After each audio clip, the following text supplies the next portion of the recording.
అందరికీ నమస్కారం. I'm doctor Kiran from Medicover hospital. I'm medical oncologist. So రీసెంట్గా మేము చూస్తున్న పేషెంట్స్లో చాలామందికి కోలోరెక్టల్ క్యాన్సర్స్ అంటే పేగుకు సంబంధించిన క్యాన్సర్స్ 30 సంవత్సరాల కన్నా లోపే వస్తున్నాయి. సో ఇది ఇంతకు ముందు లేదు. లాస్ట్ 2-3 yearsలో we are seeing this trend. And patients వచ్చిన వాళ్ళు కూడా అడ్వాన్స్ స్టేజ్లో ప్రజెంట్ అవుతున్నారు.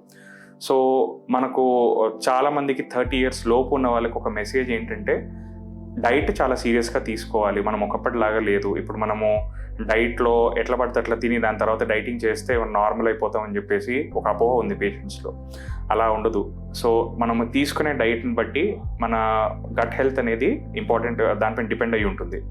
సో మనం తీసుకునే ఇంపార్టెంట్ మెజర్స్ ఏంటి అంటే, చాలా వరకు రెడ్ మీట్ అంటే మటన్ కానీ లేకపోతే పోర్క్ కానీ బీఫ్ కానీ ఈ కన్జంప్షన్ తక్కువ చేయాలి. దాని బదులు you can take fish and chicken. చాలా వెజిటబుల్స్ తీసుకోవాలి. ఫ్రెష్ ఫ్రూట్స్ కన్జ్యూమ్ చేయాలి. కాంప్లెక్స్ కార్బోహైడ్రేట్స్ తీసుకోవాలంటే lot of rotis and all. Highly processed food అంటే నార్మల్గా ఈ ఫాస్ట్ ఫుడ్ అనేది టోటల్గా అవాయిడ్ చేయాలి. ప్లస్ మొత్తం ఆల్కహాల్ అండ్ స్మోకింగ్ అయితే మొత్తానికి మానేయాలి. We can limit your alcohol but completely avoid smoking. ఒక 30 minutes మినిమం ఫిజికల్ యాక్టివిటీ చేయాలంటే some running or jogging. So చాలా మందికి ఇప్పుడు ఏంటంటే కాంప్లికేషన్స్ ఏమైనా వచ్చినా లేకపోతే ఏదైనా కంప్లైంట్స్ ఏమైనా ఉన్నా కానీ వాళ్ళే గూగుల్లో చూసుకొని ట్రీట్మెంట్ తీసుకుంటున్నారు. అంటే మోషన్ ఫ్రీగా రావట్లేదు, గూగుల్లో మనం సెర్చ్ చేస్తాము, మెడిసిన్ చూస్తాము, మెడిసిన్ తీసుకుంటాము. ప్రాబ్లం ఏదైనా ఎక్కువైతేనే డాక్టర్ దగ్గరికి వెళ్తాము. కానీ దీనివల్లనే పేషెంట్స్ చాలామంది మాకు వచ్చే టైం వరకు అడ్వాన్స్ స్టేజెస్లో ప్రజెంట్ అవుతున్నారు. కాబట్టి మోషన్కి సంబంధించి ఎటువంటి కంప్లైంట్స్ ఉన్నా కానీ కంపల్సరీ అట్లీస్ట్ ఒక జనరల్ ఫిజిషియన్ని కలిసి మీ కంప్లైంట్స్ ఏంటో చెప్తే వాళ్ళు మిమ్మల్ని ప్రాపర్గా గైడ్ చేస్తారు. మోషన్లో బ్లడ్ పడితే చాలామంది ఏమనుకుంటారు, పైల్స్ అని అనుకుంటారు.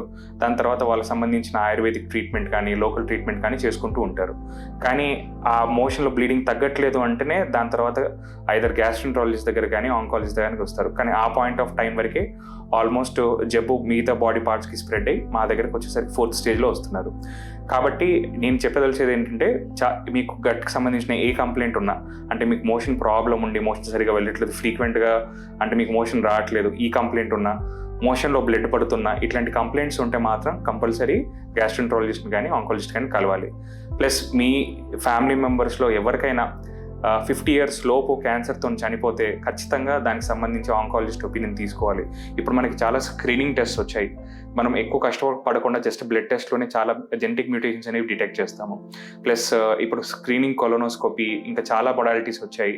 మనం యంగ్ ఏజ్లో ఒకవేళ మన దాంట్లో ఎవరైనా కోలోరెక్టల్ క్యాన్సర్తో చనిపోతే మనం ఏ ఏజ్ నుంచి స్క్రీనింగ్ స్టార్ట్ చేయాలి, ఇవన్నీ గైడ్లైన్స్ అనేవి మీరు ఒక ఆంకాలజిస్ట్ని సంప్రదిస్తే మీకు దానికి సంబంధించి వాళ్ళు గైడ్ చేస్తారు.